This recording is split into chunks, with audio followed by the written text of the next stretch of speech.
की कहू, काल्हिसँ बहुत ज़्यादा अंदरसँ बुझियौ तऽ बहुत ज़्यादा खुश छी।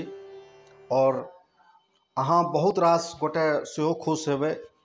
और एक बीजेपी भारतीय जनता पार्टी के सदस्य होबे के नाते तो और ज़्यादा खुशी होइत अछि। तऽ अहाँ सबक बीजेपी के जीत अछि। सब गोटे के बीजेपी के जीत के हार्दिक बधाई। और यूपी में जे तरह से योगी आदित्यनाथ के नेतृत्व में बीजेपी जीत दर्ज करेलक ये, वो वाकई काबिले तारीफ अछि। सब मतदाता जनता जनार्दन जे जाति पाति से ऊपर उठ के काम और काम करे वाला के पक्ष में अपन वोट दऽ कऽ जे भरोसा दिखेलक ये, वो बहुत ही ज़्यादा काबिले तारीफ अछि, जकर वर्णन नहीं कऽ सकै छी। कियाकि आब जनता जनार्दन वाकई में सब गोटे के बता रहल अछि जे आब हम जाग चुकल छी। आज ई जाति पाति के राजनीति बिल्कुल बंद करू। तो वाकई काबिले तारीफ। और बीजेपी के ई जीत के हकदार समस्त कार्यकर्ता, मतदाता और समस्त पार्टी अधिकारी नेतागण सब अछि, जे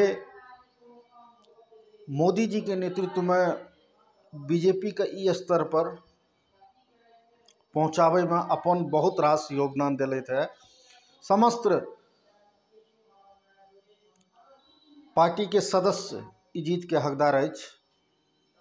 छोट पद से लऽ कऽ उच्च पद तक सब हकदार अछि। और बहुत ही ज़्यादा खुशी है जे बीजेपी ई तरह से अपन जीत ई बेर के चुनाव में दर्ज करेलक ये। काल्हि से बहुत ज़्यादा खुशी भऽ रहल अछि, जे अहाँ सबके चेहरों पर नजर आवे है। और बहुत रास गोटे से हम काल्हि से संपर्क केलहुँ है। बहुत रास गोटे के ई बात के बहुत ज़्यादा अंदर से दिल से खुशी है जे योगी में जे तरह से आदित्यनाथ जी के नेतृत्व में बीजेपी जीत दर्ज करेलक ये, ओ एकटा इतिहास अछि जे बहुत दिन के बाद, मतलब 1985 के बाद शायद बीजेपी के ई दोसर कार्यकाल है यूपी में। तो बहुत ही ज़्यादा काबिले तारीफ। और यूपी में जे तरह से योगी आदित्यनाथ जी के काम करे के नेतृत्व अछि, बहुत सुंदर, बहुत काबिले तारीफ। और जे तरह से ओ विकास कऽ रहल छथि, वो बहुत ज़्यादा सेहो काबिले तारीफ अछि। और सबसे बड़ बात जे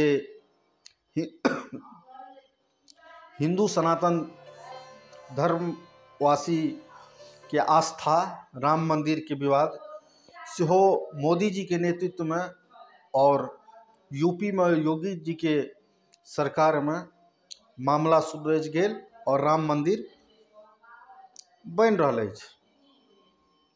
तो सबसे बड़ समस्या जे बहुत दिन से चलत आबि रहल छलै राम मंदिर के, ओ विवादित समस्या के समाधान भऽ गेल।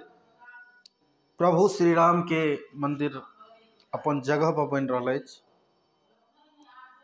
और हमरा तरफ से योगी जी के ई प्रचंड जीत के बहुत बहुत हार्दिक शुभकामना, अब बधाई। हर हर महादेव।